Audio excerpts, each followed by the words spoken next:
Welcome to the Bayesian Conspiracy. I'm Eneasz Brodsky. I'm Steven Zuber. I'm Jay Sticky.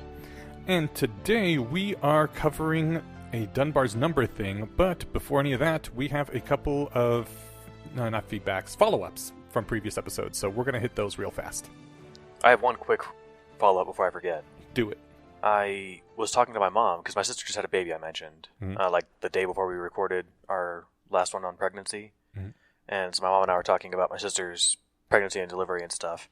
And I was telling her about the episode we had and what I learned about it. And as far as my mom's anecdotal evidence and from what she's heard from other people that she's known who've been pregnant over the last 50 years, she said that sounds like a very atypical experience. Oh, really? So Okay. I have one data point that says that sounds not typical.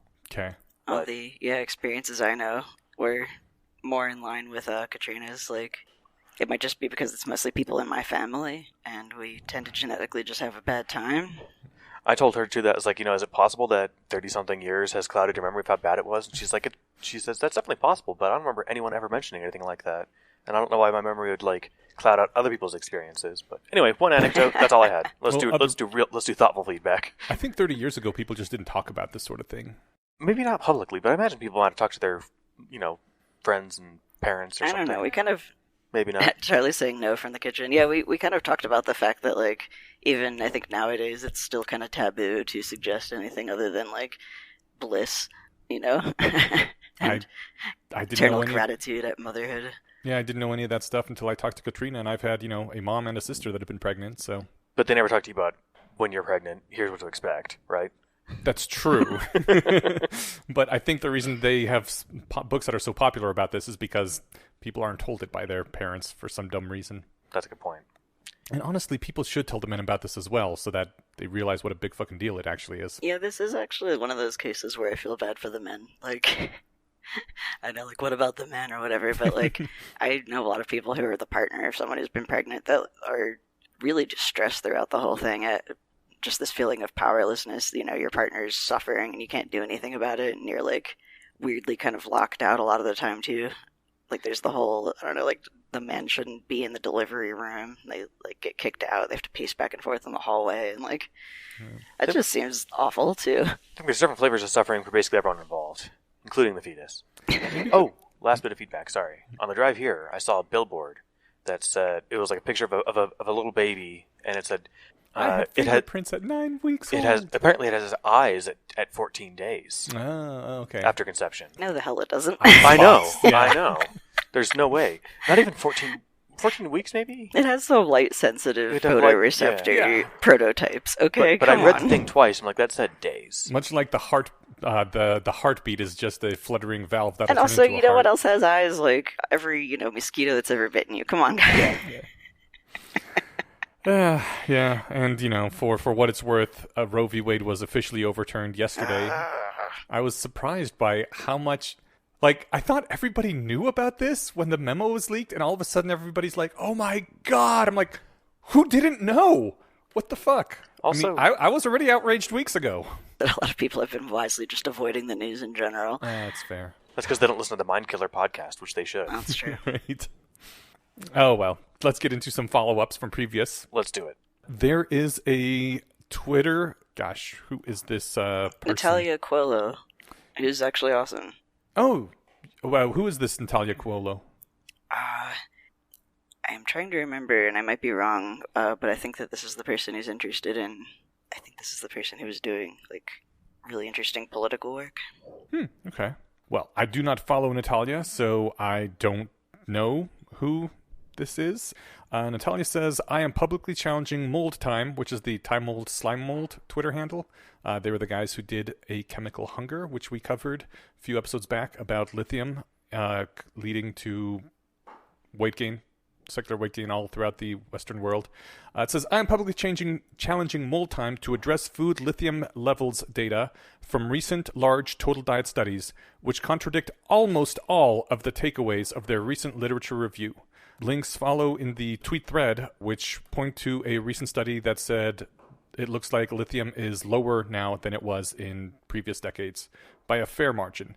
I don't know if Slime Mold Time Mold has replied yet, but I thought this was a cool thing that we should keep our eyes on. Lithium might not be the culprit after all. I'm interested in what Slimel thinks of this. Maybe it's something else instead. When did the drop-off in lithium start happening? Because if it's less like, say, in 2010 than it was in previous decades, we might not have seen the impact. I'm looking at one of the linked articles. It's from 2012. Okay. Unless, like in the Yeah. No, I mean, the last 10 years. Yeah, like I said, I'm lithium assuming suddenly that shot up. they looked at stuff. And there's another one from 2015.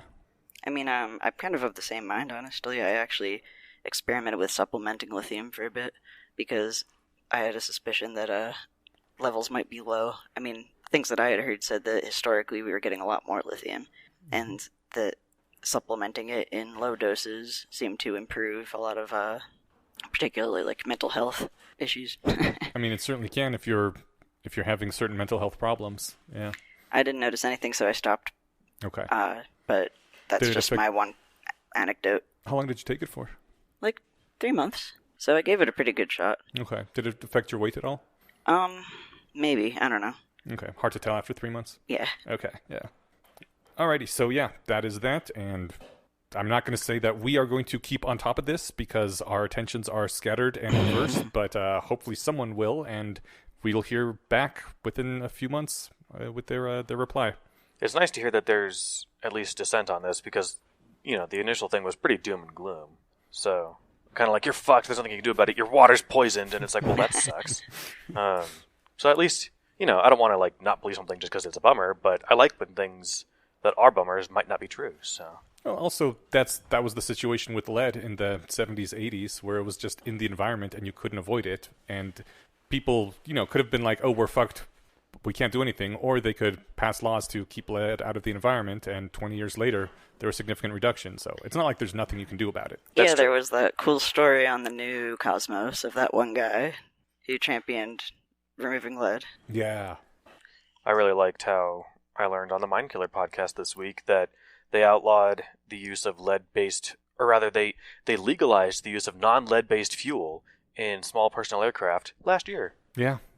Not like they made it illegal to use lead. They made it legal to not use lead-based fuel. They were required to use lead up until last year. Your question was really what I thought. It was like, where do you even get lead-based fuel anymore? Specialty Yeah. gasoline producers for small private aircraft. Gosh darn. Yeah. Like one guy with a still. He's crushing up lead from his own mine and mixing it into the gasoline. Speaking of gas, I think I filled it the first time since gas prices started skyrocketing because I never drive. Mm. I filled it today for $80 for 16 gallons. God damn. So Oh that was my fun. God. Glad that's a once every quarter kind of expense for me. Yeah. I have a horror story about that I just don't want to even air. All right. I'll just leave that. Well, then we have to push forward. Okay. The other feedback thing that I have is, again, also from Twitter, because it seems like very many people have switched to either blogging on Substack or microblogging on Twitter. And that slightly annoys me because now I have to be on Twitter more than I would like. But on the other hand, it is kind of useful for watching people putting their posts together in real time, the little small pieces of it. Anyways, this came from Paul Graham originally, and was also Patrick McKenzie was part of this.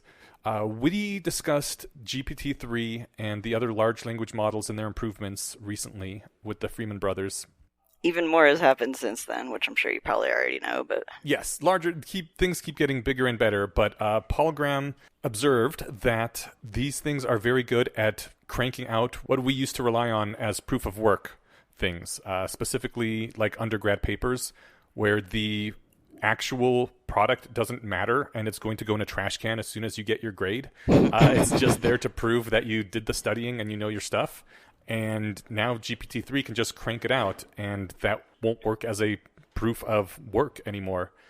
There was a similar fascinating thing. I don't remember who posted it now, which really irritates me. I should have saved the link.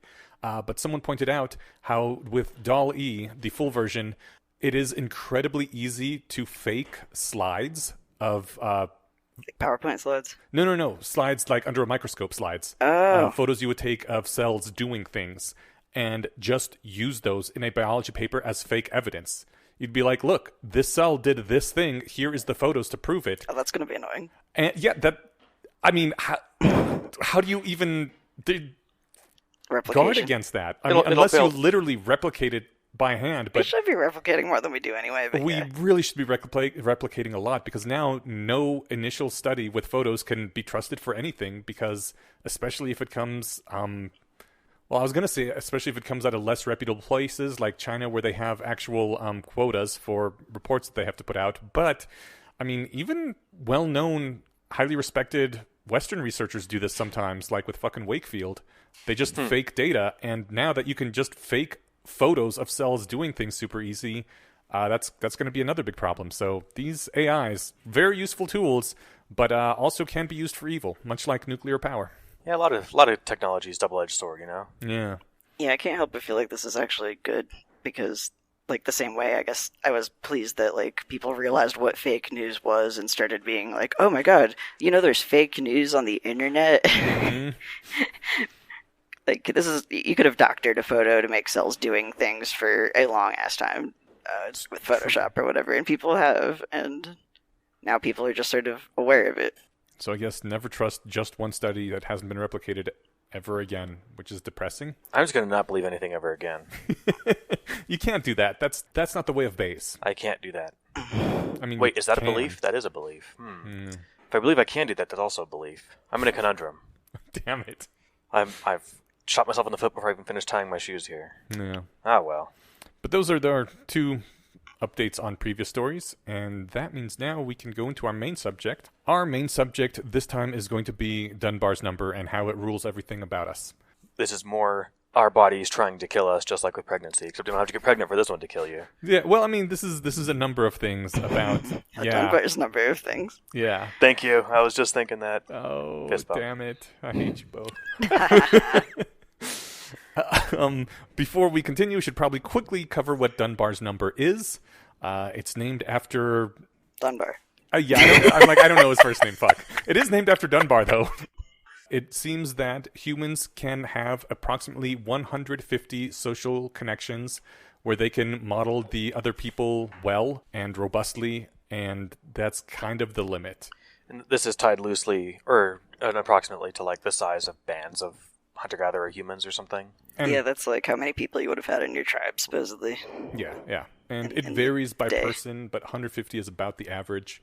And I'm ruining the bell curve on that then. you can only know 4 or 5 people. That's about right, yeah. Okay. If I have to keep up on their lives, yeah. Yeah. It's single digits. I know, I kind of had that same like thought where I was like, who the hell is that many people? Like, that sounds exhausting. I don't know if you necessarily have to keep up on their lives. I can mentally model them as people. Yeah, sort Okay. of. Then that's definitely probably closer, especially if you can count fictional people, which I think is totally allowed. Oh, man. Oh, in that case, yeah. Oh, boy. Like a lot of our real estate is taken up by fictional characters. Yeah. Whoops. Oof. Fictional people are just like regular people, to your brain. They kind are. of. Maybe that's why it's important to forget fictional people quickly. I prefer some of my fictional characters. No, I agree. Thank you but very I much. have noticed that I often just start forgetting people that I've read about after, I don't know, a few months, maybe less even, unless it keeps being brought up somehow. Like, I will never not have models of the Evangelion characters in my head. Probably the same for the Harry Potter characters. Those are like super stimulus people, though. Yeah, That well, makes sense. And they keep getting brought up in my social sphere enough times to keep them relevant. What would Jean-Luc Picard do? Exactly. There's always an answer to that you can readily access. Yeah. Yeah. Oh, that's interesting that Jesus is in everybody's Dunbar number in the Western world. Not really mine. I don't have a good model of what he would do. Like in half his moods, like flipping the table and whipping people is an option. In the other half, it's like just turning the other cheek. That's a good point. Whereas Jean-Luc Picard, I've never even seen Star Trek, but I'm just channeling my You know inner who Patrick Stewart, and I think it's pretty close. So, all right. You really got to watch that entire series someday. Maybe skip some of the bad episodes. We'll put together skip lists. I'll give you one for Supernatural. You give me one for Star Trek. Fantastic. All I right. will watch both of them.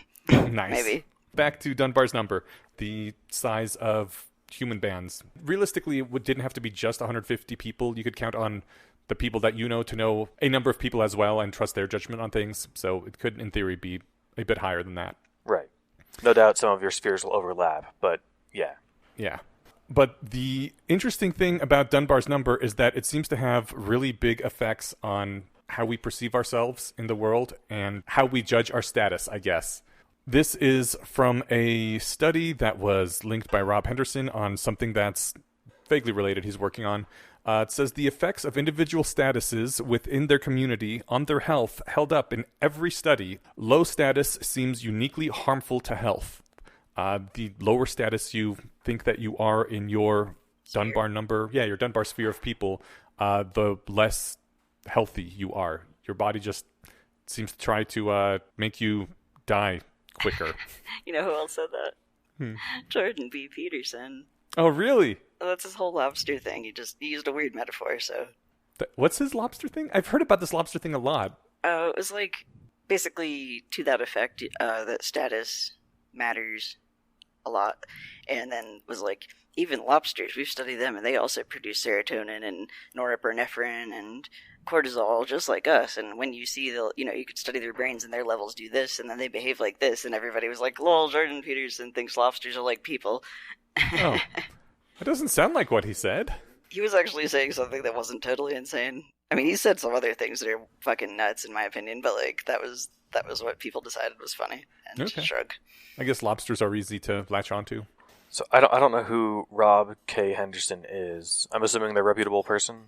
Within the rational sphere, yeah, does a lot of interesting research. Okay, cool. I was gonna say because the paper they linked is behind a paywall, so I can't even see what the sample size was. Okay. If they ask 5 people how many friends do you have and how sad are you, then like I'm not that interested, right? Right. So he linked to at least 5 different studies, or cited at least 5 different studies in the screenshot here. Yeah, citations are shaky though. I know. You can't trust anything anymore unless it's been replicated, and you got to go and check if it's been replicated and trust if it but actually verify. says what it says. It says. Yeah. But this also comes from like the camp of like, or comes out of the camp of like things you probably could have guessed, which is a good prior for me for like how likely I think a psychology study is to be true. Would you have guessed this? I'm not sure I would have. Well, a lot of people, That yeah, if- I mean, like, If you have low self, if you perceive yourself to have low esteem among your peers, that you might be less healthy. Yeah. I guess less healthy. I don't know if I would have predicted that, but I would have guessed that it would have negative effects on you, right? yeah, Probably. See, I don't know. I don't think I would have guessed that. I would have thought that people that are low status are could be just as healthy as people who are high status, because I didn't think the two were correlated at all. That it's mainly due to things like exercise and making healthy choices and whatever, and not that directly Oh, low if only. status just leads to poorer health. Sounds like one remedy for this could just be to find a bunch of low status friends, like volunteer to work at like an elementary school, and then you're surrounded by a bunch of children, and Yeah. suddenly like that can backfire. you're the tall person who can Can drive. beat up 100 children. Yeah, exactly. I mean, like, actually, I think when I was working at the library was one of my, like, happiest periods, but also I just met a lot of kids that could, like, code in Python. I think also librarians are uniquely high status within the library. You are one of the masters of the domain there. Yeah. You know where the books are. You can tell people to lower their volume. Lord of the information. That's right. Oh, no, I couldn't. That's the thing libraries don't do anymore. You can't shush people. Well, then what's the point of being a librarian? I know, right? the main thing my brain keeps going to is friendship is optimal about My Little Pony. Mm-hmm. One of the things that, like, the super AI does is increase everybody's Dunbar number. Oh. So they can have even more friends and be even more happy through friendship and ponies. And I was kind of psyched about that, actually. It's like, man, what would that look like? Like, what would a species that can remember, like, 8,000 people and have them all as, like, really dear, close friends look like? Jesus. How would they live their lives? Like, Are they even human anymore? no. I mean, that's a post-human for sure. Yeah. I guess they're technically My Little Ponies. I was gonna say they're ponies. But when I think of low status people, I generally do think of people who look, unhealthy. Well, I think so in the tweet here, there's a excerpt of the paper, and it says that, for example, individuals who eat poorly and smoke might tend to be relegated to the bottom of their community's status hierarchy and also have poorer health. However, the effects of individual status within their community on their health held up in every study that controlled for behavioral health habits as well, including diet, smoking, sleep efficiency, alcohol consumption, exercise, and body mass index. Yeah. So just being lower status makes you less healthy. that seems to be what it's saying. So this is, like, cool for AI friends. Because you can make your AI friends lower status than you? What? Well, no, I meant, like, having more friends makes you higher status and happier, right? Oh, okay. Although I guess you could also say it like that and make it sound worse, sure. Yeah.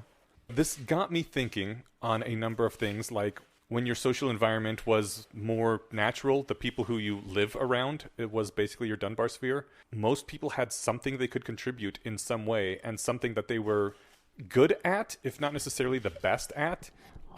So nobody had like rock bottom status unless they really were kind of worthless drains on the community, and them shuffling along might have been a net benefit. I don't know if that's necessarily true, but what do you mean by shuffling along there? Killing themselves, drinking themselves to death, whatever. Charging that mammoth, being like death or glory time. Okay. Moving on. Moving on, yeah. I got to think that when your sphere is more natural, you kind of have a more realistic sense of how useful you are to your community and what you do actually contribute. And in the modern day, we more and more isolate ourselves so that we don't know the people around us. And of the people that we do know, the majority of them, I would say at this point, have highly curated existences. That we interact with a lot of people online.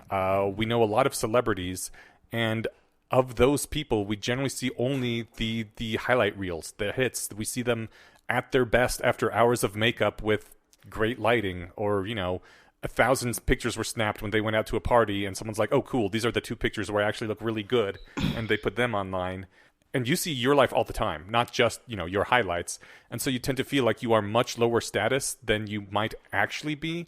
And so everybody feels like they're at the bottom of the status ladder, even when they aren't. And I think this was drastically amplified during the COVID years, because we literally couldn't go out and see people in our normal environment.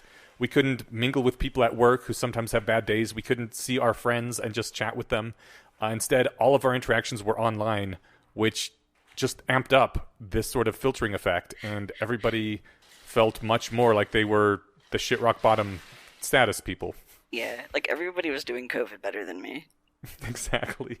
Like you'd see other people live streaming, like with clothes on, having like, gotten a shower, and like they're cooking or whatever, and I'm just like, producing their one-man comedy specials filmed entirely in a single room. There was like the 72 things that you can do while you're social distancing, and like people, gross. The sampling effect of like what you see on social media, I think you're right, has been a problem for as long as social media has been a thing.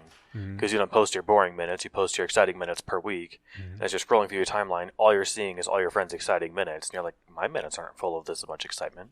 It's weird. I was just thinking about this yesterday, is when I articulated it, because what's today? Saturday? Yeah. So I was filling out like I think they call it 15 minutes every 5 days, or 5 minutes every 15 days. I forget how you're doing at work, kind of thing that my manager will see. One thing I really like about my current job is we do like a virtual happy hour every other Friday afternoon. We do, I think, and then the week where we're not doing happy hour, we do like a coffee break in the morning 1 week, and it's like the entire company can jump on this call for 30 minutes if they feel like it. And I put in my comment there, I was like, this actually, I love this a lot, because aside from Brian, I haven't seen a coworker in like 2.5 years.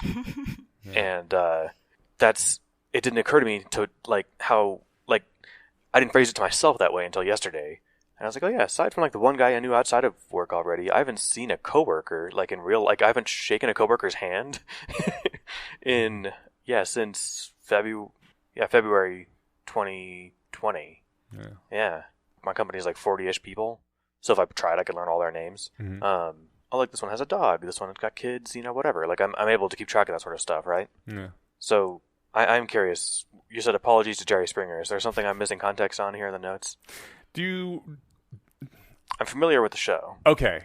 So the show, they bring on complete wrecks of people, and basically everyone in the audience gets to gasp and pretend to be horrified and secretly laugh at the people whose lives are absolutely fucked up, right? Let's keep in mind that the people who are doing that are people who are spending their afternoons going to see a Jerry Springer show, so they don't get to pat themselves too hard on the back, but yeah. And also, it later turned out that a lot of people on the Jerry Springer show might be exaggerating their problems, because if the problem isn't good enough, then they wouldn't get paid for their appearance and things like along those lines. I mean, even if it was free, you want to ham it up just to be memorable, Exactly. Yeah. But yeah, Jerry Springer, in retrospect, everybody dunked on how he was just highlighting these wrecks of people, and that was cruel to do, and anyone who watches this is kind of a asshole. But I think maybe Jerry Springer was helping to balance the scales a bit by bringing to everyone's attention these people whose lives are much worse and who are definitely much lower status than the viewer, and so helping the mental health in general by letting people recalibrate to a more realistic level of, oh, I'm somewhere in the middle of humanity probably, rather than, gosh, I suck and I don't even know why I'm on this planet, even though they're doing just normal things and having a normal life, which is relatively fine. That's really funny. I like that. Yeah, isn't that the point of reality TV? So you can see, who's got it worse than you? I guess so. Maybe I haven't watched reality TV in a long time. I think now it's mostly celebrities with amazing lives, right? I don't know. I don't watch it. I know the Kardashians have been on TV for 20 years, and they're all thriving on their hundreds of millions. So, yeah. If they've got drama, it's all right, we'll throw $100 million at it and solve your problem, right? Right. That's interesting. Showcase some people who it's you might be having a rough time, but you have most of your teeth. This person, hardly any teeth, just something super, at least I'm winning palpable. Yeah. I think it also helps to explain a lot why people nowadays, even though the average middle-class person has a life that is objectively much better than the kings and emperors of prior centuries, doesn't feel like they're much better off, because the kings and emperors were extremely high status and a middle-class person isn't. So they still envy those kings, despite the fact that, they had shit healthcare, they had shit for living conditions, they had shit for entertainment. It just was not a great society. They still had to live in their own poop smells. I think some people are willing to trade their air conditioner and their refrigerator for being a king. Yeah, because then you get to be at the top of the status pile, which is what humans want. Right. It's less about how am I doing? It's more how am I doing in relation to my neighbors? Yeah. And as long as my neighbors are doing worse than me, then I'm doing great.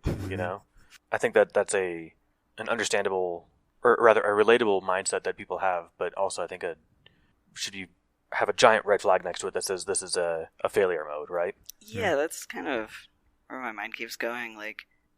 It would, I don't know, again, because this is a biological thing, supposedly, but it would be cool if our takeaway from this is, maybe people should learn to appreciate what they have and, chill out about status comparisons. But it is, hardwired into us, so we're going to need some probably serious biohacking to do stuff about that. Or, early intervention, I think one of my major takeaways would be get into a group that does things that you like to do and that appreciates them. I'm part of a writers group here in Colorado, and we're all, I would say, most of us are above average writers. We've been published in professional venues, and we help critique each other's work.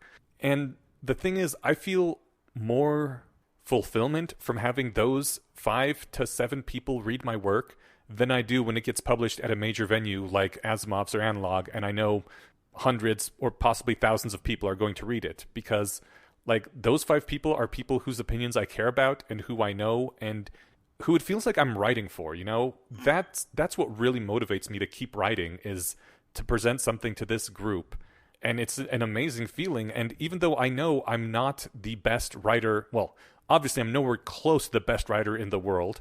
I'm not even close to the best writer in Colorado, but I'm doing pretty darn good in my group, and they appreciate the stories I have to tell, and I appreciate the stories they have to tell. And maybe, find a group that does things you like to do, and you can all feel better about each other and about making each other's lives better in that way. That's solid advice. I like where your head's at.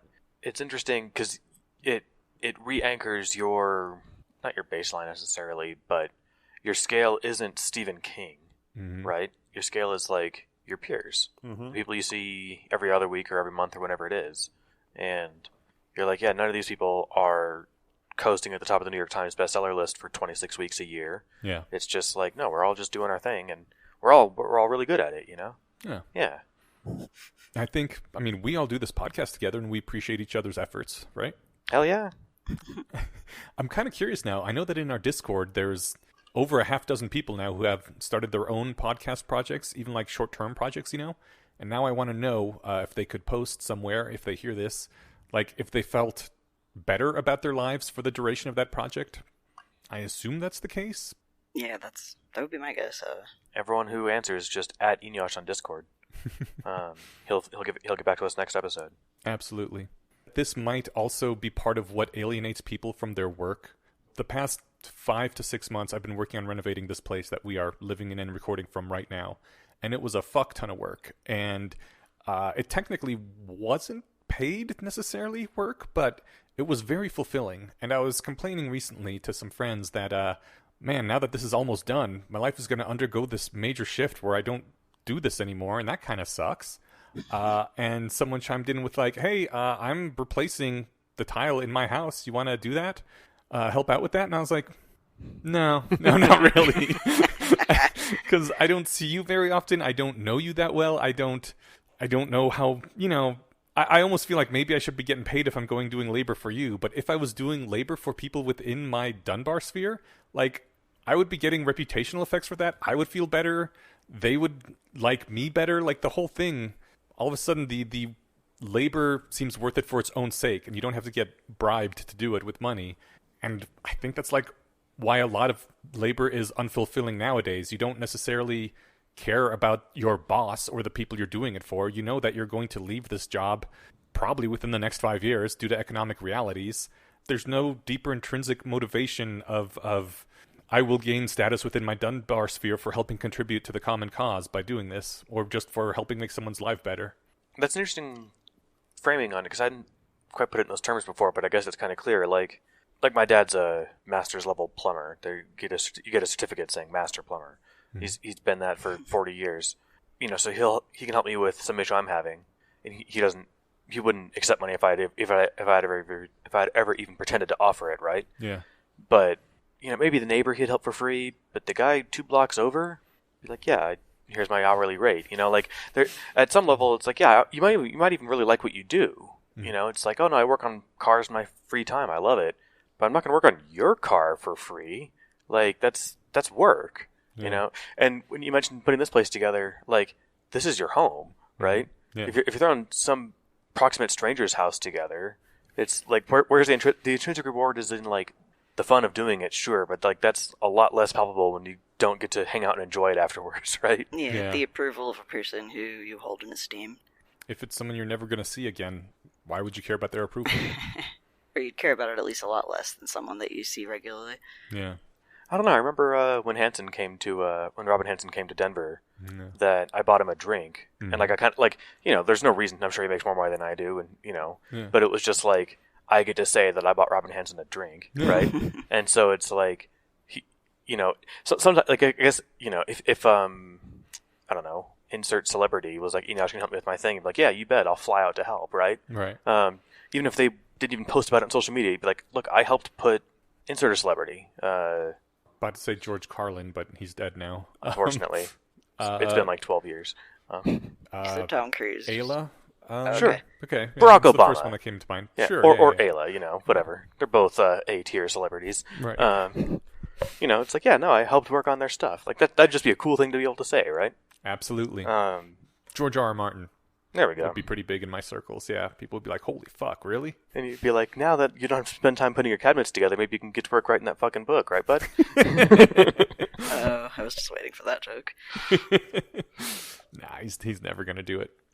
See, I avoided the whole pain of doing this, but just not reading any of those books. So I'm sure they're good.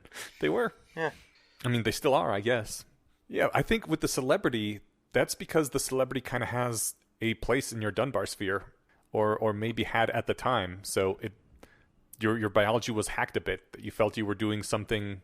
That's a good point. Yeah, that's how all parasocial relationships work, right? Like the other person doesn't know who you are, but you know who they are, and they feel like they're in your sphere. So you want to treat them like someone whose opinion of you matters.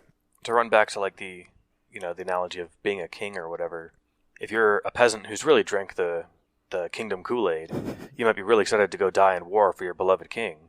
Yeah. Even though your king has no idea who you are, right? But you're doing this, for king and country. So I was just thinking of Fury Road. Right. Remember when he's like, he looked at me. Oh, like, was it Immortan Joe? He looked at me. Oh, he was looking at the Verizon. Whatever it was. Oh, he looked at me. Oh, gotta go die for him. See, I get why people like to be kings, right? Mm-hmm. Like, those people were ready to throw themselves in front of a bus or a partially modded semi-truck for him, right? So, Yeah. yeah. So I think that's at least part of the mental health crisis that COVID sparked. And Just I having less exposure to people when they're not doing exciting stuff. And I think it's worth a tiny bit of risk of getting COVID, especially if you've been vaxxed and boosted, and it won't probably be a big deal to step away from the Zoom as much as possible and the social media and just start, touching grass, as the young people say nowadays. I love how that replaced going outside. Yeah. Yeah.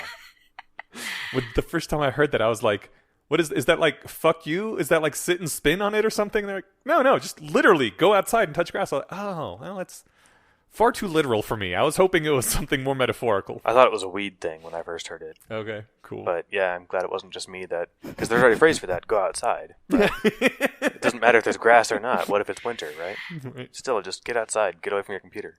I think another thing that, if this is something that we're aware of and we can try to correct for, as we try to do with our there's less of like a bias, more just of like bad programming, but that's kind of, what biases are as well, right? Yeah. Try not to anchor on celebrities. Just be aware of the fact that when you're watching their Instagram posts, you're like, okay, this is them not doing all the boring shit everyone does, eating breakfast and taking a shit, like brushing their teeth. They do all that stuff too, right? Yeah. For me, it was always a funny image as like a kid, imagining like the Pope taking a shit, right? And well, because he's supposed to, like, I was never super religious, but I knew that the Pope was a big deal, and the idea that like, I also wondered, like, does he hang his hat on something or does he wear it like while he's on the porcelain throne? So like, I don't know, but the thing is it helps humanize the person, right? So I guess I don't know, be in mind of that when perusing social media, but. I think another important thing that people sometimes fall into is don't join communities that are all about glorifying how low your status is and really digging into that.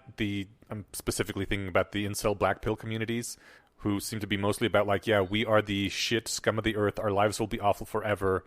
And let's just realize that we suck and death would be better than this. Honestly, I feel like some like far left, really like hyper liberal communities have started to become like that too. Like anytime that you're kind of spiraling down into self-pity or a victimization mindset, it's not good. Yeah. I remember sort of when that was happening to feminism. Yeah, I think that there's definitely enclaves. You're right. So it doesn't have to be like the extreme black pill community. It could be, which I've not heard of before. That's the like what? Worse than incel? I don't know. It's basically incel. Okay. It's you swallow the pill that tells you will never have a mate. You are completely unworthy of love or human affection. I forgot what all the pill colors meant. So red pill is harsh reality. Blue pill is beautiful matrix land that is lies. Okay. And black pill is everything sucks. Yeah. You suck. All right. Yeah. But there's definitely enclaves on the in the progressive circles where it's like, the more of a victim you are, it's almost like a status game. Like you get some status, but you only get it by like talking about how bad everything is, right? But, like, the thing is, then when you've achieved the highest status of being the most oppressed, then you can't get out of learned helplessness, or you'll lose that status. Right. Yeah, you can't actually like get better because then you lose status, and your brain really, really likes status. Yeah, that sounds like an avoidable trap. That seems to me a lot like old school fundamentalist Christianity, where you talk about how oppressed you are by the modern world and how, Satan controls the governments and is out to get you. There's lots of groups of Christians that still have that mentality of like Christians are an oppressed group, and I just have to laugh because I'm like, you realize you're the, I think, biggest, most powerful group in the world. Well, I mean, their religious holy text is based upon a time when they were literally an oppressed minority. Yeah, and enslaved and killed in public for their beliefs. It doesn't work very well when you are actually the ruling class and control an empire, but somehow they have to square that circle and still believe that they are oppressed. Yeah, the gymnastics involved. You know. But I guess you could still be highest status by being most oppressed. I don't know. I think I think you're right. Mental gymnastics, a lot of compartmentalization. I think that mental gymnastics would be good for their mental health, but because gymnastics are good for physical health, but it doesn't work that way. Well, maybe. I think probably a lot of the extremely I'm so oppressed leaders in woke spaces are probably very high status in their communities and but they might are be having miserable. good lives. They might be miserable. I don't know. They seem pretty miserable. I mean, I was pretty miserable when I was spiraling down that way myself. Oh shit! Okay. Because they're always literally trembling, or Right. literally shaking when they read the news or something. Right? Yeah, no, I used to get, I guess some kind of adrenaline boost or something from outrage porn, and it felt really important to always be checking feminism blogs to see what atrocity's been done to women today, and then get all mad about it. And I was just walking around mad all the time, and also feeling hopelessness, and I went through a phase like that. I'm glad it didn't last that long, and I didn't get too deep into it because I didn't have the energy to be that deep into it. And I realized it was just sucking up all my life, and it was just kind of the realization that, oh, you know what? I don't actually nothing in my life actually changes if I don't know any of this stuff, right? So join communities where your status is based on cool things you do and ways you can help people rather than how miserable and oppressed you are. Yeah, totally.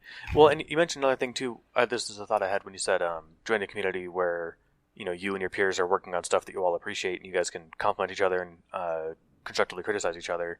I wonder if it would be advisable to avoid joining communities where status is a goal. I'm thinking academia. I think this actually contested as far as I don't know what the research state looks like on this. I've only heard anecdotes, but people who leave academia, some of them say yeah, it was terrible and I'm glad I left. Others are like, oh no, I liked it. I regret leaving or whatever. But the social competition stuff. Some people do thrive on competition and actually miss it when it's gone. This might not be advice for everyone. Yeah. I think also there's some parts of academia which are still pure of heart, like the absent-minded professor who just is working on his chemistry thing or whatever and loves sharing it with students and improving on the world understanding of chemistry and doesn't really fuck around with all the status games so much, probably would really love academia. I think that's why I liked a lot of my high school teachers so much. My high school science teachers, they did professional science at some point in their lives, or on the side while being teachers, but they were high school teachers. That there wasn't a ton of status associated with it. They were there for the love of the domain, right? I'd like to say I'm above all of this stuff, but I'm definitely not. I would and nobody is. This is hardwired, right? But I'm fully aware of the fact that I want to be appreciated at work, mainly because it says job security. I was talking with a coworker about this because we're in one thing that I like doing when I can is, since I don't work with people in meet space, we work together online, on a call or something. One person I'm working with for a while, she's been at this company for a while. I'm like, oh man, I'm not getting this. I need to get this stuff together so I can demonstrate my value. And she's like, I don't get it either. I was like, yeah, but you've been here. You're at less risk. You've already proven your worth here. I need to once I've solidified done something useful, then I can start not worrying about sucking. But there's also just the esteem thing of wouldn't it be cool to be the expert on something, right? Yeah. The go-to guy for this sort of problem. Yeah. Maybe eventually. I think that's why there's the advice that in order to make friends with someone, you should ask them for a favor and not the other way around. Yeah. Because it makes them feel I'm high enough status that this person, respected me enough to come to me for advice. I think that was Ben Franklinism, at least attributed to him. I remember that from Influence, Science, and Practice. One of the things, too, it wasn't just hey, can you help me with this? You're really smart. But there's also can I borrow a pen? Because yeah, then even small things still give you a little hit of that. Well, because then to them they're I gave this person something, I must like them. To be consistent with that past behavior, I'm going to continue to be nice to them. I think that was what was in the book, and I'm assuming he vetted his stuff. So sounds dark artsy. It's definitely dark artsy. This is I think everything in Influence it is. It's kind of it's written as a here's a guide to not get fooled by these brain hacks that other people, shady people, might do to you, but it could also be, used as here's a guide for how to be that shady person. It's a defense against the dark arts course, yeah. Which means here's a dark arts course, right? Right. Yeah. All right. Well, I also had a dark side of Dunbar sphere thing going on because, as we said, most things that can be used for good can also be used for evil. What was the good part of the Dunbar sphere? We didn't cover that yet, did we? That you can Oh, put the yourself community. in groups where you can contribute something and appreciate each other and feel good about your life. Okay, yeah. And also, you learn not to make your sphere be a high percentage of people who are your interactions with them are online or parasocial. And parasocial, you mean what? Not. That's the relationship we have with all our listeners, where they hear our voices and think we're talking to them, and we're good buds, and we're like, Which, by the way, we are. we totally Especially are, and you. we're like, yeah, we're You totally listening friends with right you. now, you're our favorite listener. And it's also this the relationship we had with like Robin Hansen, where we greatly admire him, and we couldn't wait to be like around him and talk to him and buy him drinks, and he's like, yeah, I'm glad you guys read my blog. It's funny, like you listen to a podcast long enough, it sounds like in your head, you're basically friends with these people. Mm-hmm. Like, because I've heard more of, I don't actually particularly like either of the hosts of They're Very Bad Wizards. Mm-hmm. They're fun, I like the show, but like, I don't know if I'd want to hang out with them or whatever. Okay. But I've heard their voices for many, many dozens of hours, which is more than like most loved ones in my life, right? Okay. And so, like, it's that. So I know I see what you're saying. Okay, yeah, parasocial relationship. Yeah. All right. So what's the dark side of this stuff? The dark side of Dunbar Sphere is something that I picked up when I was reading the book review of The Dawn of Everything that was hosted on Astral Codex 10. This was not written by Scott Alexander. It was written by one of his many readers because he has this contest, I guess, every year now, which is awesome because these book reviews are always fantastic. So I'm very happy about this. But the book is The Dawn of Everything, and it does a deep dive into what living conditions were like before recorded history, before civilization, really.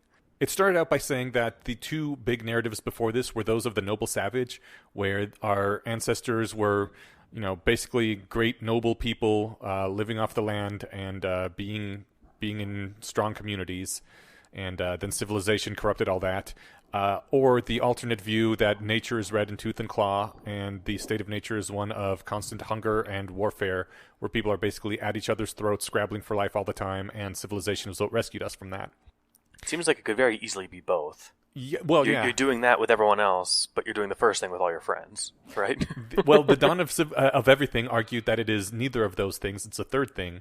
But the review of the Dawn of Everything said it's not any of these three things. It's a fourth thing, which was really cool. He took a lot of the evidence that was presented in the Dawn of Everything, and his primary question was, why did it take so damn long for civilization to form? Because it looks like humans in their modern form were around for possibly 200,000 years, at least 100,000 years. But civilization didn't begin until about 8,000 years ago. So what's with that minimum 90,000 years where humans were basically as they are now, and yet we never had civilization? We just kind of roamed around, gathering, maybe hunting a bit, not doing a whole lot. I haven't read this, but can I make a guess? Sure. Writing? Or some form of history keeping? Nope. No. Okay. No. I was going to say that I know that the dawn of civilization correlated with the advent of farming, but I don't feel like farming was so hard that no one did it in the previous 100,000 years, right? Also, what was brought up in the book, there was actually evidence for farming quite a bit before civilization occurred. That some tribes were not at all roaming tribes and just stayed in one area and did some rudimentary farming. It can't have been that hard to figure out that when I put seeds in the ground, plants come out, right? Yeah. So, Or yeah, I could put a fence around the pigs and they can't run from me. right. Yeah. All right. So what does the book put forward, and what does the book reviewer put forward? Well, the book puts forward that, agriculture did exist long before civilization happened, and that actually people sometimes made large structures, gathering areas. The, like, clay, what would you call them? Like Pueblo-esque buildings, I guess? Mm-hmm, The big clay blocks that they would just, like, those covered large areas. But they didn't seem to stick around for very long. They, would make them for a while and go, and the conjecture that he came up with was that people would sometimes be forced by circumstances. Generally, people want to live in bands of around 150. That is our state of nature. That is how life feels good like that. You know all your people. You can talk with them. You can model all of them. And social life basically proceeds purely on raw social power. Meaning things like gossip, like you know who's doing good things for whom. You can keep track of debts and favors and things like that. You know who's the great guy who's really popular. You know who's the shitheel that just screws everybody all the time. And people know who you are too, and there's accountability. Exactly, and your social status is important. You contribute to your community, and everybody knows how much you contribute, and it's a good dynamic. People like it. I have an anecdote related to this. Go for it. A few years ago, we were selling Rachel's car, and somebody from Folsom, New Mexico bought it on Craigslist. They saw it, I guess, and had a friend drive them up. And when they put a P.O. box on like the address line of the bill of sale that we were filling out, I was like, "Oh, like not an address?" He's like, "No, it's not big enough for an address. There's like 80 people in Folsom." Oh, cool. And like, so the person who drove them out here was just happy to get out of town for a day. And so he handed me an envelope of cash. And he's like, "All right, we're good." And I was like, "You don't want to like start the car first?" Mm-hmm. And he's like, "No, you sounded nice on the phone." But that's the level of like, you know, social accountability. You know, I was like, "Oh yeah, like in Denver, there's like 1 million people within 20 miles of me. Yeah. I could be an asshole and disappear forever with your money, right?" Yeah. But you know, as it is, I happened to be a scrupulous person, and the car did work. Yeah. But in a small band, if the car doesn't work, you can find the person. Be like, "Hey, your car didn't work, bro." Right. Or spread bad rumors about them, and then no one would do business with them in the future. So. Exactly, yeah. Yeah, all that stuff. So it ran on social power, and humans have large brains in large part because of this, to model people, to do all the social game stuff, and keep track of these social interactions. And every now and then, by circumstance, people are forced into much larger groups. Many of these groups might have to get together to get through the winter season without starving to death, pool some resources or whatever. And then when spring came around, they'd split up again. And those large buildings were generally used for those sorts of meetups. And it wasn't always the winter. It was various other situations for various reasons. But town hall, what's sort that? of like a town hall, sort of. Like a town hall or like a group community living area. Yeah. Okay. The Eskimos or Inuits apparently had Would everyone go there? I think it varied by the culture specifically. Okay. The Inuits, I really thought they sounded awesome, and maybe I would want to be one, because every winter they would get together and just have giant orgies for a few months. And I was like, sweet, that's cool.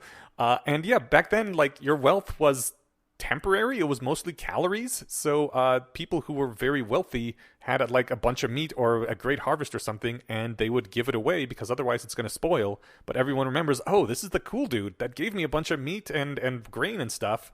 And then your reputation goes up, your status goes up, and in result, people are happy to do favors to you in the future. It's a cool way to be, and it's the natural way humans want to be. But they were forced into larger groups at times for survival reasons. And when that happened, you couldn't use the Dunbar social power anymore to govern people.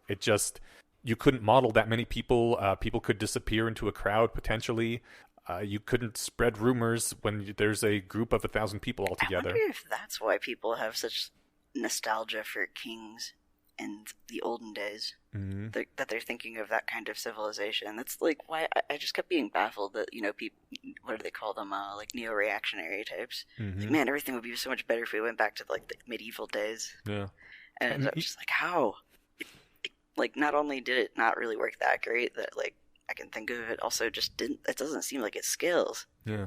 We have 7 billion people now. Yeah, no, it doesn't scale at all. Even in a larger town of maybe a couple thousand, like, you only know 150 people, but everyone that you know knows someone else, and you are at most 1 degree of separation from anyone else. Or 2 degrees, I guess. You may not know everybody, but you know... you have a chain to everybody. Someone who knows everybody. Yeah. There's never a person who's 2 steps away. Yeah. I can totally see what you're talking about, though. There's definitely, like, higher stress when it feels like you're around a bunch of strangers. Mm-hmm. So civilization was invented as a way of managing these things. At first, at least it was hypothesized within this review, that it was more of masks and games kind of thing, where you took on various roles, but everybody knew this wasn't, like, for serious. It was It was, you put on the mask of the jester or the mask of the king just for a few months, and then you go back to your normal life afterwards, and everybody goes back to their normal social lives. But over enough time, the masks became real, and people just started to be like, oh yeah, that's the king. That is the person who makes the rules, and laws had to be codified so that people could get along and live with each other despite not knowing each other. Like that's the point of the rule of law, right? You don't have to know someone's reputation. You don't have to know, is this a trustworthy great person, or is this, a skeezy thief guy like Loki that's going to take your things and play terrible pranks on you, and you never get what you want out of the deal. And that was the dawn of civilization. I could see how religion would play into that too. Mm-hmm. Or mythology, where there's just a common set of like characters and stories. Like human psychology seems to really heavily run on stories, and having that in common with someone like sort of builds a community. It's not clear to me what the actual catalyst was to make civilization happen, though. Like, it doesn't explain why it took 90,000 years and not 10,000 years. It took some threshold, probably, of number of people. Maybe it might be that actually probably was a huge factor of it, right? You had to hit a critical threshold of population. And then you either did something about it or everybody scattered. Basically, I think that could be part of it. And to be clear, that was the argument put forward in the book, or that was the reviewer's position? That is the reviewer's position. And what was the one in the book? Honestly, I don't remember the one in the book now, because the reviewer's position was so cool. More interesting. Yeah, cool, yeah. I can dig it.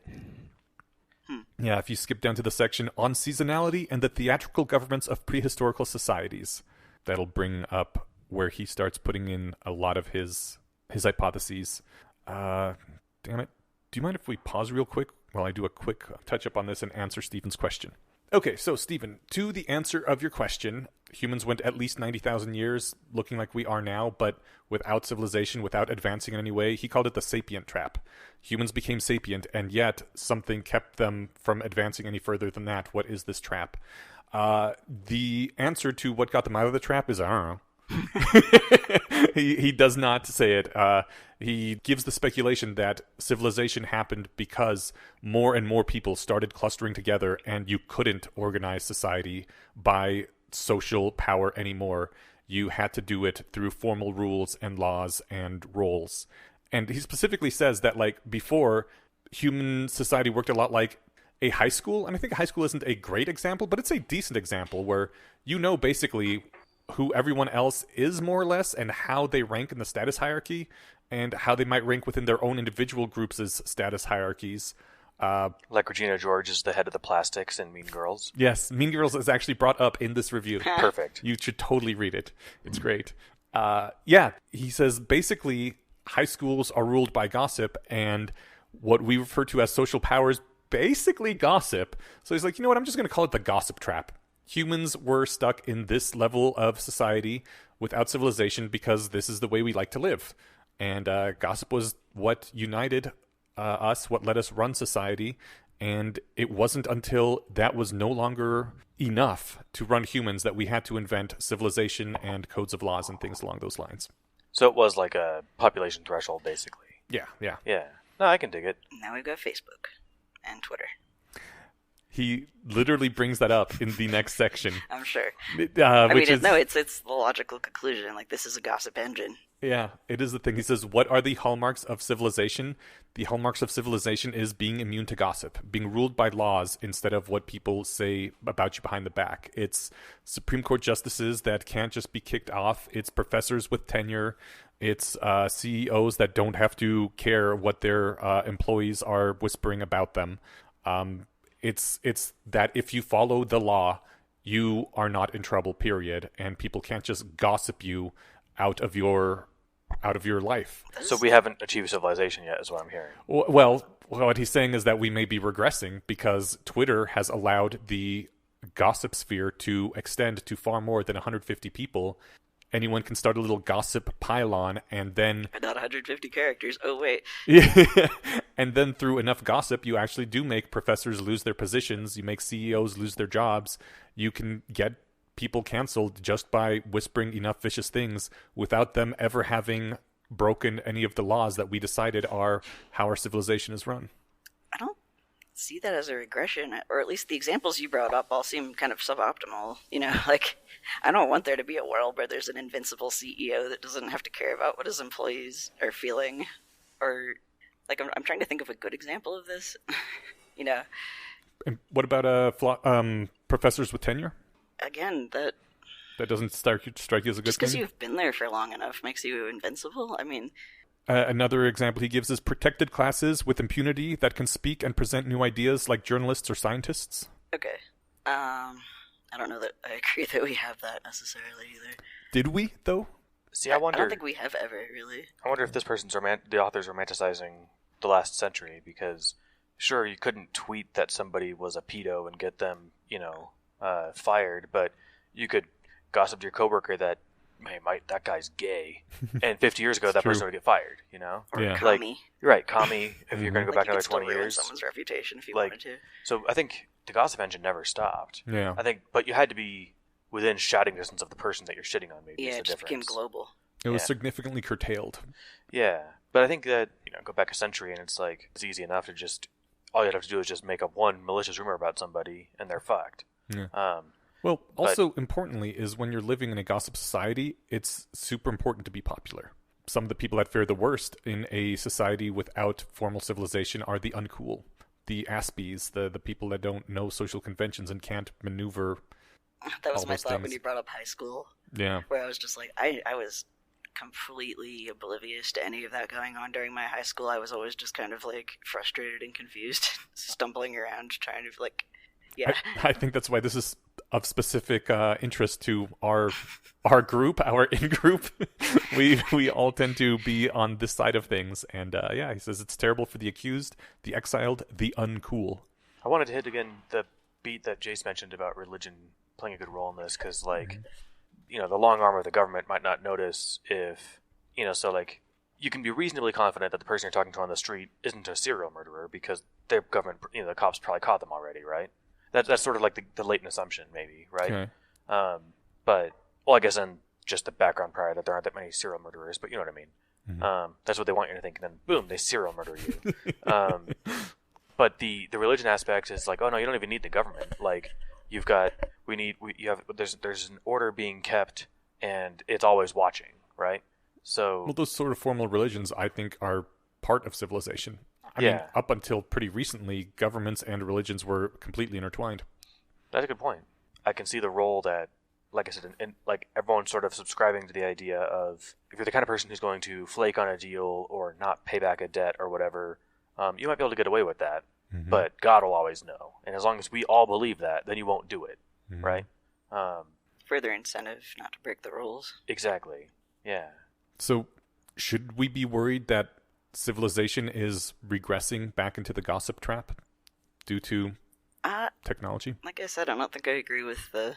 I think that the facts line up with how we have sort of shifted and changed as communities, but I don't think I agree that we're regressing. I mean, that gossip civilizations are bad. Like, you did bring up that people really tend to prefer those Dunbar's number type communities. They feel safer and more comfortable, and it is probably due to the fact that so many people live in cities or are exposed to people on TV and the internet all the time, that there's a huge surge in depression, anxiety in the developed world, way out of proportion to like quality of life in other realms. I guess the question would be, would you prefer to live in a society of laws or a society of gossip where whether you're guilty or not depends on less on evidence that can be presented in a courtroom and more on, can you marshal more people to be on your side in a social shouting match versus someone else? They both have their drawbacks. Like, Roe v. Wade just got overturned. And I think that's like a false dichotomy, kind of. Yeah, I think, and that's also a different question than do I think we're regressing as a society. Yeah. Just because I remain unconvinced that we ever really left that gossip thing. I get where, like, it's taken on a new face. Like I said, now people in the U.S. can scream across the ocean at J.K. Rowling, right? But before they would have to go over there and yell at her workplace or something, right? Yeah. Or write a letter to the UK newspapers. Right. Which would be delivered 2 months later. But I mean, ideally, I'd like to live if I got to pick, a world with good laws, right? Well, So, yes. you know, So you would prefer laws to social power. yeah. Obviously, again, Do you still prefer laws to social power if you are a well-respected and highly known podcaster? well, as a what was it, well-respected and highly known podcaster, Yes. I would have to say that I'm trying to think of a jokey answer for that funny question. But in seriousness, Like, no, I would like to think that if I was somebody with lots of esteem and power, that the rules didn't apply to me because I could just pay my way out of them. Mhm. I would like to think that I'm the kind of person who would have like enough character where I'd be like, I still like the rules and I'm going to follow them anyway, even though I don't have to. Mhm. You know, but that's easy for me to say as somebody who's not Jeff Bezos. Yeah. So Well, if I was Bezos rich, I have no idea how I'd feel about that question. Isn't that like how a lot of small towns are run, though? There's like one or two strongmen, like the mayor, the sheriff, who can do basically anything they want because they have all the social power, and the laws just aren't applied to them. Basically, everything I know about that sort of mindset comes from that one guy from Folsom, New Mexico. My great-grandparents lived in a town that was like a couple thousand people. My grandma grew up in a town that was in the hundreds of people. But everything else is fiction. And if that's the case, like, sure, the sheriff could make the laws and do whatever, but you just had to shoot him. Right. And, like, you know, we're talking about, like, the good old days and neo-reactionary stuff. Like, I always think of, like, the Old West, and it's like, yeah, some guy without a driver's license, because no one had an ID back then, just wanders into town and shoots somebody and leaves. Like, what did he look like? He looked like everybody else. He's covered in dirt, and he's wearing a hat. Like, you know? So, That's why everybody should be packing heat, so when someone does that, everyone else can kill him. right. You're like, oh shit, he just shot Jim! Get him! So I guess I don't think that, maybe we'd have to go back further to, like, kings or something before we could say, like, they had a ton of, like, that much extra power, right? Sure, you've got the social insulation of, like, your deputies or whatever, if you're the sheriff, but Yeah. if you get too uppity, your deputies are going to shoot you. I mean, right? basically that's mutinies happened on pirate ships. I So was about to fiction say, tells yeah, me. that's how pirate ships work. That's how the mafia still works, because laws basically don't apply to them. It's just the social power you can have as a person, as a mafia don, or as a popular or unpopular grunt, right? Okay, I could try to articulate a thing. Try being the operative. I feel like throughout history, it's always been the most egalitarian societies that have also thrived the most. I'm thinking of ancient Egypt. Wait, ancient Egypt was the opposite of egalitarian. They had a god emperor. Yeah, but I mean, for the time, women could own land and rule. Even slaves were treated like people. Huh. And, Athens, democratically run societies now. Like, when I'm thinking of this sort of, like, gossip run thing, I tend to think of people, like, as individuals having power. Mm-hmm. And it seems like the worst societies have been the ones where there are these, like, concentrated points of absolute power and nobody has any say in it. I think you can get concentrated points of absolute power with social power as well. I think they're the same, though. Like, I'm trying to draw this line between law and, like, gossip culture, and I feel like it's never not been gossip culture. Like, you're talking about a small town that has the sheriff and the deputy and the whoever, and it's sort of like, yeah, we still do, and they still get there by social maneuvering. Mm-hmm. Like, how do you think we choose the president? It's definitely not their policies. You Yeah. know? Like, we're still humans doing human shit. Okay, yeah, I see your point. He draws the analogy of, with the new powers of technology, we might be able to revert entirely to social power again instead of having to rely on laws. And so we can fall back into the gossip trap, which he calls the summoning an elder god, the Gorgon with 1,000 heads. I would worry about something being just entirely social power rather than laws, because I like the fact that we have some laws that say, yeah, you can say whatever you want, and you basically aren't punished for it. I sure do think the addition of laws has been a benefit, but I don't feel like we're losing it because we've invented Twitter. I hope not. I think he's saying that we could get there and we should worry about that. I kind of feel like there was this regression period, sort of, before fake news became a hashtag and when anonymous accounts and commenting was allowed everywhere, Like, that was nightmarish. And then a lot of sites did actually rein in people by adding laws, making people have to log in on their account for accountability purposes, like moderating comments. Okay. So civilization has reasserted itself where it started to fall up. That does seem like that's a cycle, right? the internet was kind of the Wild West for a while. Mm-hmm. And, but it was pretty quickly reined in. I mean, how long was it? I remember the dawn of the internet in my lifetime, and these periods, which is super weird and cool. Mm-hmm. I love that we're living in times where stuff happens fast enough for us to, like, see these whole epochs, Mm-hmm. or what would have been a whole epoch. And I don't know, I'm, a hopeless optimist, I guess, but I think that there's a lot more power in connecting people and bringing a lot more people into the conversation and giving them voices and power. Yeah. Well, I think that's a good place to end it because I prefer optimism, but it seems like Stephen may have a thought. No, I'm just kind of reflecting on this. So I'm still kind of just tossing around, do I accept the premise, like, that we ever got out of this, do I accept the dichotomy? And then do I accept the premise that we ever, the dichotomy of, like, state law versus gossip law? Mm-hmm. And do I believe that we ever got out of gossip law and that we had state law? But it's an interesting thing to think about.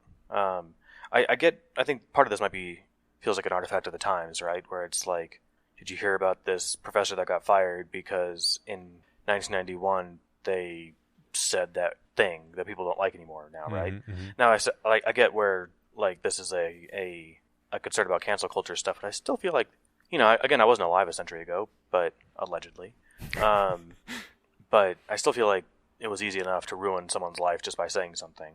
But maybe it was the fact that you couldn't really do it anonymously, easily anyway, right?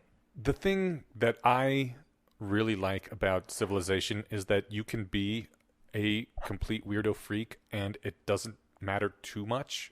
I was never popular in school. I was, one of the social outcast geeks, and I mean, school really sucked, but the fact was, once I got into the adult world, I could just do my job and follow the laws and be as weird and eccentric as I wanted, and it was fine. I didn't have to justify anything about myself to anybody.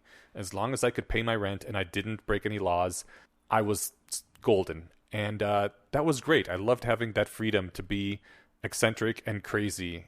And I would have been very unhappy in a society where I had to go to social events all the time, constantly manage my reputation, massage people's feelings, and be a bit of a conformist just so I don't get kicked out of the tribe, so people don't start looking at me as the weird one who doesn't help, who nobody really can quite get along with. Maybe we should think about letting him go next time the tribe has to relocate, and just be like, you can stay here, Inuyasha. I mean, just stay here. We'll come back for you next season. And be like, oh fuck, now I'm dead. And the not having to have the pressure of always living up to other people's expectations and being able to do my own thing was great. What world are you describing? Only when I was working at the video games company, really, did I get to just be the weirdo that I am. And even then, I'm still conforming to some extent to get along with my coworkers. Because otherwise we would have killed each other. I had to dress in a professional manner and do my accounting business without telling people about how I'm freaky, but that was 8 hours a day. With lunch breaks, that was 9 hours a day. Okay, with commuting, that was 10 hours a day. Although with the commuting, I could be freaky in my car at least. Boy, do you believe it, I was freaky in my car. But aside from that, I could do whatever. I didn't have to worry about people always looking in on my business and having to live up to their expectations. It's funny, like, my mind just trying to think of counterexamples from history, but then again, all the people I've ever heard of were exceptional people, right? I didn't hear about the average person from 1600, right? Mm-hmm. But, if I think of, like, Isaac Newton, who was apparently an irascible asshole and eccentric and weird, but he could get away with it because he's a fucking genius. But again, he's the exception. He's an exceptional person. The average Muggle probably did have to follow more kind of like regimented lifestyle. I would assume your average person, like in a village or a town, would, whereas your average person in a city could probably get away with it more, with just being a good blacksmith or whatever. Well, especially if, like, you're at the stage of civilization where, like, you're a scholar and, like, that's your job. Right. And it's like, okay, well, I mean, so for a long time too, like, being a scholar wasn't a profession. It was a thing you did because you didn't need money. Mm-hmm. So like, well, I might as well just figure out what happens when I mix these two things together, and I'll write it down, right? Yeah. Yeah. No, it's interesting. This thought-provoking review. I will read the whole thing. I didn't do that if it wasn't clear before. It's a really good review. I suggest it to everybody. Yeah, I'll definitely check it out. Yeah, this was your book review, The Dawn of Everything. Cool. All right, well, I guess with that, we should move on to the less wrong posts. Let's do it. You guys are going to have to help me a little bit with the posts today. I just read them a little bit before we started the podcast, and I didn't have time to take any notes. I have had an incredibly hectic week, so I apologize in advance. Same here, so we can all help each other. Okay, cool.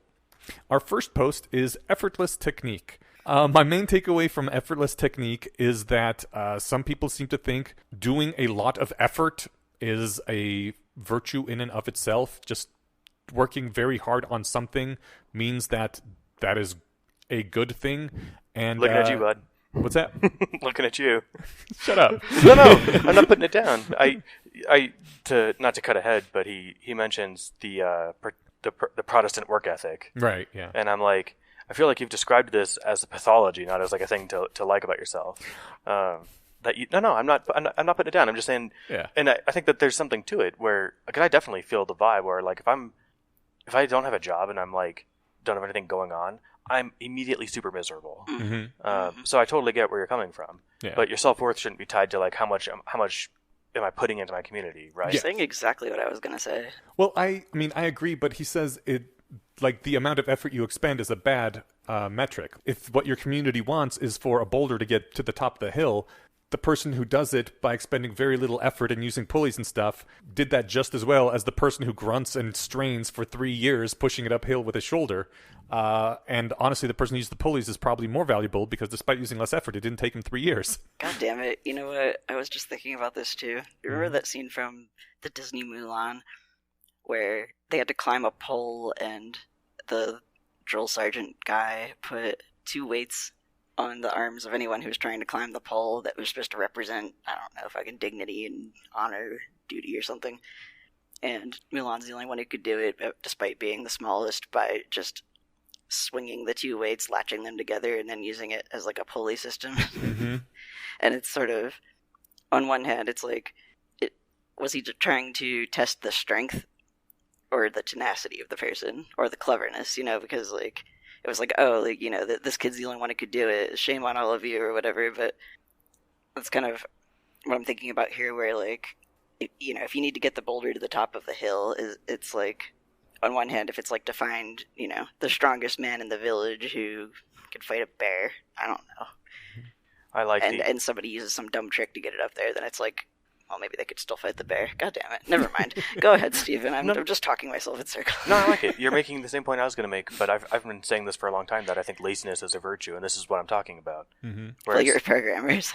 Well, and he brings up programming too, but in general, it's like, the example I used, I like the boulder one, but was like, if you paid me to dig a 15 by 15 foot cube hole in your backyard this summer, like I could spend all summer doing it with a spoon, Mm-hmm. or and you're going to give me $1,000 to do it. I could spend 100 of that and go rent a tool that will get it done in an afternoon. Yeah. And then sure, I'm out some of the money, but I've saved my entire summer, right? Mm-hmm. And you got the hole you wanted. Yeah. So like I think that the point of the post here is that it's talking about effortless technique in the context of like trying really hard to be a rationalist, whatever, sacrificing your emotions like Spock, or I don't know, putting in, I'm assuming, tons of time into like decision trees and Bayesian calculated informed estimates on what I should do with how I'm going to plan for dinner this week, right? Mm-hmm. Like, no, just you shouldn't be burning a ton of fuel doing this. Yeah. In fact, if you're emphasizing how much fuel you're burning, you're doing it wrong. Mm-hmm. That's I think the takeaway, and I like that. Yeah. The goal is to not just do the thing, but if possible, do it with less resources, because then you're doing it better. Even though you aren't grunting and straining and making a big show of it, Yeah. that's a good thing. But as long as you're actually doing it properly, I think is the thing that I was getting at. Or doing it at all. Like, Yeah. laziness isn't a virtue when it just means that someone's doing a piss poor job, or Yes. or Yeah. like delivering something that's to the letter but not the spirit of the whatever. Mm-hmm. 100%. Yeah, Efficiency is the goal, and good efficiency looks effortless.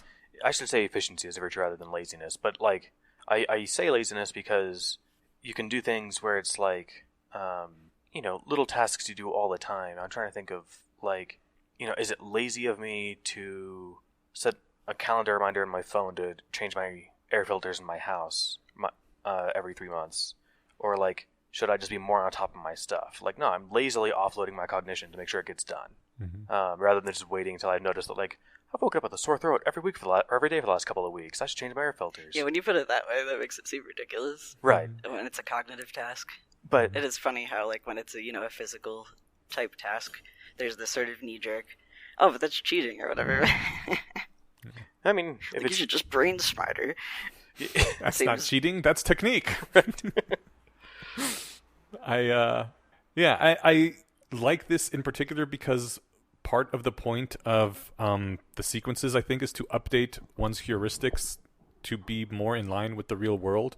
So then instead of straining and always trying to like calculate everything and apply rationality, you just have the tools, the ways of looking at things and thinking at things that generally work right and therefore are better able to be implemented quickly and easily. And both being quick and easy makes things more likely to be successful and more often done. So a better Bayesian is one who doesn't have to spend as much effort to get to the same place. Then you have more effort to spend on other things, and it doesn't seem like such a chore to be less wrong all the time. Does that make sense? It makes sense to me. But I think I did like that making this hard or making it look hard isn't the goal. And if you're putting too much effort into it, you're probably doing it wrong. The Puritans are a good example where they valued hard work so much that they like started villainizing pleasure and things like music and dance and like good tasting food and comfortable clothes were seen as the opposite of virtues. Vices? Yeah, vices. Yes. All right, well, shall we move on to the next one? Sure. Zen and the Art of Rationality. Okay, I'm going to pull out this particular thing that I really liked. He's talking a lot about the idea that Western wisdom seems to be more about subjecting yourself to an authority, and Eastern wisdom seems to be more about like being in harmony with the guiding thing, the guiding spirit, the Tao, whatever it is. Or even sort of like, he says, in stereotypical Eastern philosophy, you're supposed to free yourself of all attachments. I always found the idea of, attaining enlightenment to be a cool idea as compared to, like, read these things and then obey these laws, whereas, like, it's like if you attain enlightenment, then you know what the right thing to do is. You don't have to be told it. Mm-hmm. Yeah, he says rationality seems more like moving in harmony with Bayes rather than submitting to commands, because by placing yourself in correspondence with the Bayes, you wield the power of the Bayes.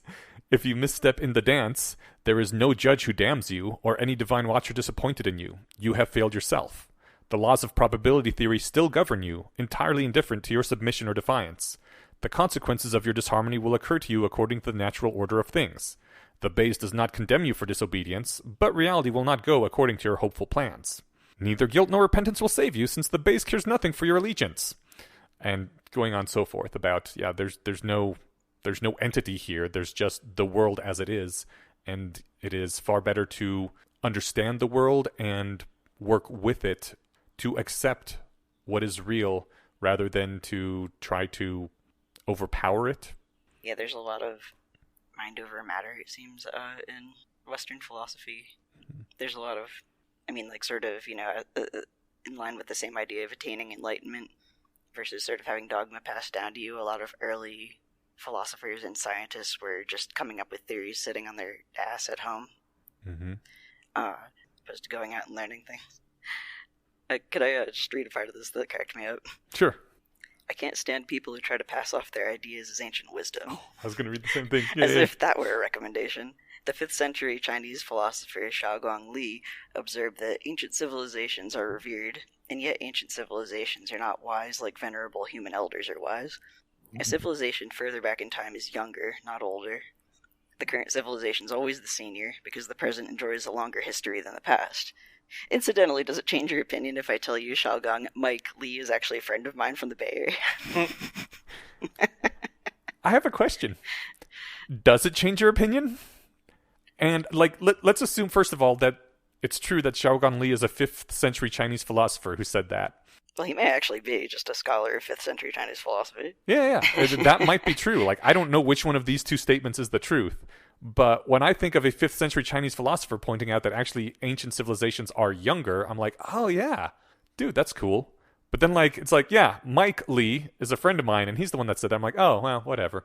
Really? But, I did not have the reaction. In fact, I mean, and then, like, I felt that emotional reaction, and I was like, oh, no, I'm wrong. This is, in fact, literally what he's pointing at. Mike Lee is a lot older than Xiaogan Li, because he's had an additional 15 centuries of wisdom to draw upon, so I should be respecting him more, but it just... It didn't. It says, he said, the spray painted a patina of venerability upon it by making it an ancient Chinese philosopher rather than his friend Mike.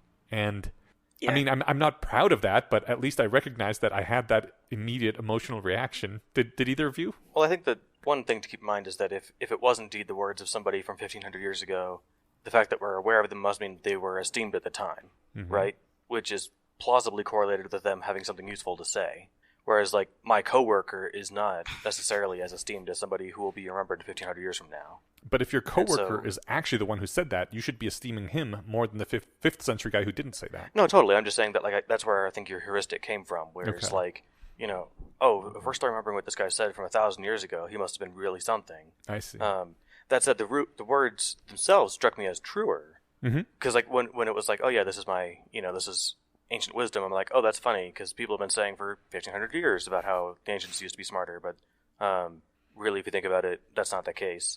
That just gets more true as time goes on. And so then, yeah, when they added 1,500 more years to the age of the person, then I was like, oh, okay, yeah, that's I like it even more, because it's more true when somebody today says it. So the opposite of my reaction. Yeah, I have such a knee-jerk reaction to anything like, you know, ancient Chinese wisdom. I just start thinking about acupuncture and people like eating lizards as a remedy for things. Yeah, you said you actually didn't have that reaction at all, so you have more correct heuristics than I do. It's probably just from being in the skeptic atheist / rationality community for so long that I've like stomped that out of me, though. I might even lean too far in the other direction, where I'm more like, if I hear that something is a traditional medicine, I'm sort of tempted out of hand to dismiss it, and I've had to sort of go against my instinct there to something, like, because there are things like rhodiola, rosea, like ashwagandha that like do have the effects that, or do have effects, like, I guess. That just because ancient people knew about it doesn't mean that's garbage. I just realized that Mike Lee got a cameo in Methods of Rationality. Oh shit! Yeah. They even mentioned how he gave his kids like American sounding name or English sounding names because he grew up. Was he one of the orders? Yeah, at Azkaban. I remember it. Yeah, that's funny. It adds some esteem to the idea that, like, oh yeah, it's not just that this is ancient wisdom, quote unquote. It's just that like somebody is remembered for 1,500 years of having said this. You know, if I give you some nugget of wisdom and I'm like, no, that's an original Stephen, or no, that's an original Marcus Aurelius. Like, it sounds cooler if it's Marcus Aurelius, just because. The fact that anyone remembers what he says must mean that he was, you know, probably something pretty interesting, right? Yeah. So. And he has those distinguished us's at the end of his name. Yeah. I need more of those in my name. Stephenus Zuberus. the ninth. Indeed. It does sound very wizardy. Yeah. Okay, that's everything I had on these. You guys? Yeah, I think it's good. I mean, he gives advice to say everyone should read a Buddhist book or a Zen philosophy or something. I'm glad that he caveats it with saying preferably a book in its original English, recommended to you by some mathematician or programmer or scientist, and not just like any book off the shelf, because a lot of them are crap. Yeah, just like every self-help philosophy or something, there's gonna be a lot of bullshit out there. The bullshit. What is that rule on the internet? 90% of stuff is bullshit. Sturgeon's law. There we go. 90% of everything. Yeah. Yeah. So get a good recommendation and then read something. I was told by somebody because I mentioned on Not Everything is a Clue that I had some conception about what was in the book. Zen and the Art of Motorcycle Maintenance? Yeah. And someone's like, don't read it. Your idea is way cooler than what's in that book. And I was like, you got it. It's a lot easier than telling me to read it. It's actually a lot more of a biography or like a, what is it, like a memoir? Yeah.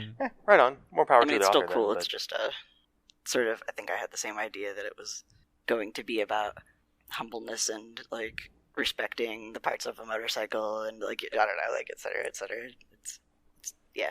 Much more like, it sounds like a less fun version of like, surely you're joking, Mr. Feynman. Yeah. All right. Fair enough. Well, for next week, we are going to read The Less Wrong Posts, The Amazing Virgin Pregnancy, and Ask's Conformity Experiment. Is it Ask? Ashk? I've always heard Ash. Ash? But- Ash's conformity experiment. Whose turn is it to thank a patron? Okay, so I'll do it. It's Thank a Patron time, and this time we're thanking George Leontief. Thanks, George Leontief. You have the best social status of anyone in our circle, and we think you're great, and everybody should respect you a lot. Yeah, no bad gossiping about George. No, George is a hoopy frood. A what? It's from Skeptic's Guide to the Galaxy. A hoopy frood is a guy who's He doesn't always forget knows his where his towel. towel's at. Yeah. There, I have to surrender one of my nerd cards. I haven't seen that movie or read that book, so. Oh no. Honestly, Anyway, I don't think it's the best book. It's more there for cultural reasons to read it. I think Douglas Adams had a way of writing that I've never read anything more than a few paragraphs of what he's written, but It's I can delightful, read right? a paragraph and I'm like, oh, that's Douglas Adams. Yeah. It's weird. I think I'm weird because I don't like most British comedy. Yeah. It's a matter of There, taste. It's there's not British weird. comedy. But Exactly. Ha ha ha. anyway, George, you rock. High five, and thank you for making this episode possible.